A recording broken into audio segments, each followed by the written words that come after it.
এই যে ছেলেটা কাজ করতে, এই কি কাজ করে খাবার লিখতো? 7 ফুট লম্বা, এ যদি ট্রেনিং করতো আজকে আর্মির কাজে জয়েন থাকি করতো। আরে তা আমি তো বুঝতে পারিনি যে ছোটবেলায় আমি আমি বড় হলে এত লম্বা হবো। যদি বুঝতে পারতাম তাহলে আমি পড়াশোনা করতাম। তার নাটা যখন ছিলি তাই বলে লেখাপড়াটা করলি নি কেন?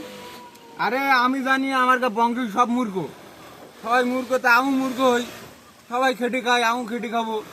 বেকার বা আমার বড় হয়ে যদি ভেটে হয়ে বা কোনো চাকরি না পায়, এখনকার যুগ তো এইরকম।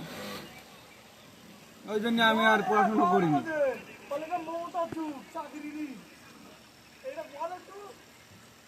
দেশে ছেলেপিলে এত মোরা মরতে আর্মিতে জয়েন নেওয়ার জন্য সরকার শুধু খুঁজ দে। সরকার নিজে প্ল্যান করে মেরে দিচ্ছে যাতে 5টা লোকের চাকরি দেওয়া যায়, আর তুই আজকে কাজ করতেছিস আর্মি জয়েন না করে। কি করবো বলো নি? এখন যাও আবার ওইকে বাদ দাও। এখন আমার করে তো খাইতে হবে। পরের জন্মে তুই আবার ওই আর্মি জন্মে করিস না।